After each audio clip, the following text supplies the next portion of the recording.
ॾिसी कोन थो छा? नूर खां नाबी नहीं छा?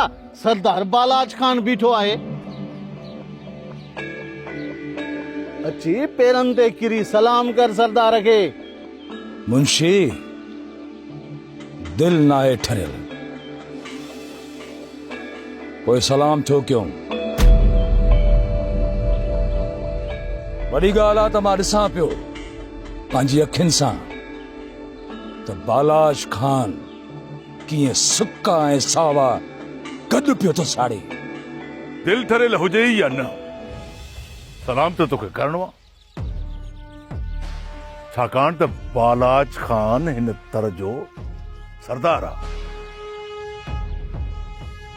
ऐं बालाज खान जी दुश्मनी बि राज वारनि जे लाइ कणक ते गड़े बराबरि आहे।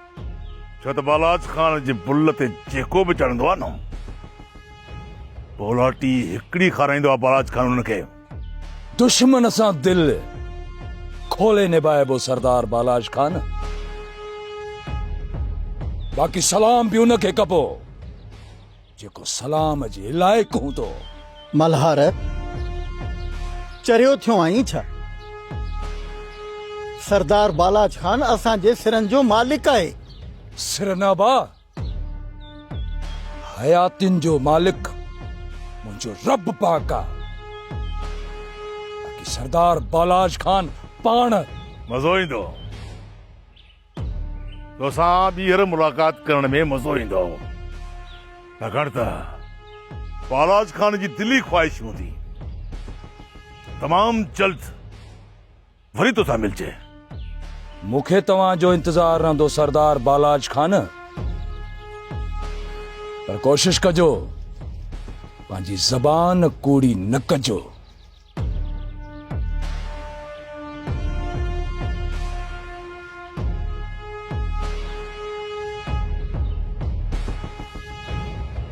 सरदार से मल्हार नादान है बाबा, इन जी दिल में न कजो। ही मां तव्हांखे हथ पियो वधां। मिठल तुंहिंजे करे मां हिन जी ॿाराणी माफ़ कई। खैर मुंशी नजब खे गाड़ी में लाया। जी सरदार बाबा।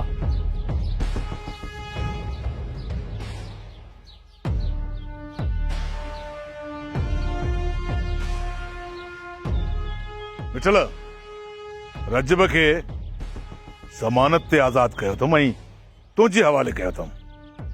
जेकॾहिं रजब ॻोठ छॾे हलियो वियो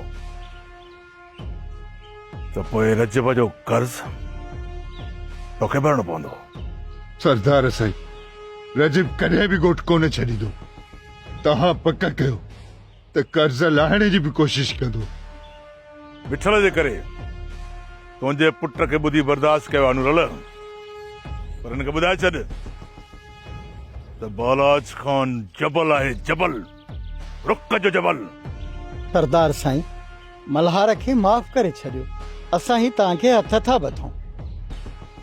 बालाज खान जे बुल ते न चढ़े त भलो अथसि, न त बोलाटी हिकड़ी खाराईंदोसांसि।